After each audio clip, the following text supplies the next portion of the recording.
I tell her. Daddy will be right here. My little girl turns to go with Teresa, and I head in the direction of the SUV, my pace quickening to a run over the broad lawn along the bulkhead.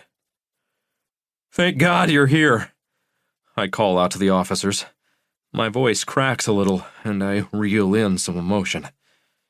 Need to be clear. Need to tell them what happened. It's a man and a woman. He's the older of the pair with silver hair, wire-framed glasses. The woman is familiar to me. Her hair is long and pulled back, her face a smear of freckles. Lee? I ask. Adam, it's been a while.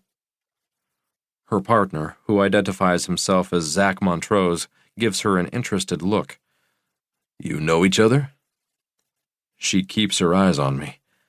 I see a faint smile of reminiscence. But this is not a happy reunion. How could it be? We grew up together, she says. He was Kip's best friend. Kip was her older brother. We went all the way from kindergarten through high school together.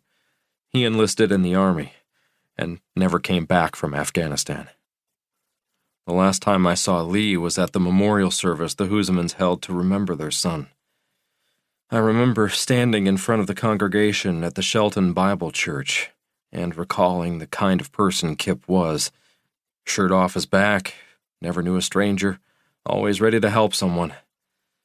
My eyes refusing to look in the direction of his parents and sister because I didn't want to break down. I like to be in control. I like to make sure that everything I do is done with purpose. Small world. Montrose surveys the scene. I heard you were a police officer, I say. Lee has green eyes. That's what was familiar about her. I'm a detective, she says, the flash of any warmth in our quasi-reunion suddenly gone. Let's go over everything that happened. We've got to find her, I plead. That's what we do, Montrose says. Let's talk over there. He indicates the sun-bleached cedar deck of the wisteria, the cabin Sophie and I had rented for the long weekend. I provide the basics. The weekend at Hood Canal was a surprise. Sophie said I never plan anything special for the family, and I knew she was right. I saw an article in the Seattle Times that reminded me about a trio of 1920s cabins near Lillewop that had been lovingly restored. Each was named for a flower by the previous horticulturalist owners. Sophie loves old homes. That's the reason we've been living in sawdust and commotion for the past 5 years, as we restore an espresso-brown 1922 Seattle Craftsman. I look at Lee across a weathered picnic table. She's scribbling notes. I thought it would be fun. I thought we'd have a chance to relax, unplug, focus on our family. Have there been problems? Montrose asks. I shake my head. Just too much work. Too little time to just enjoy life. Nothing more than that. There is more than that, of course. There is in every marriage.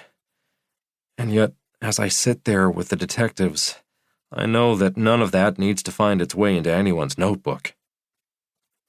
Adam, Lee says, I'm sure this will be difficult. I need you to tell us everything that happened.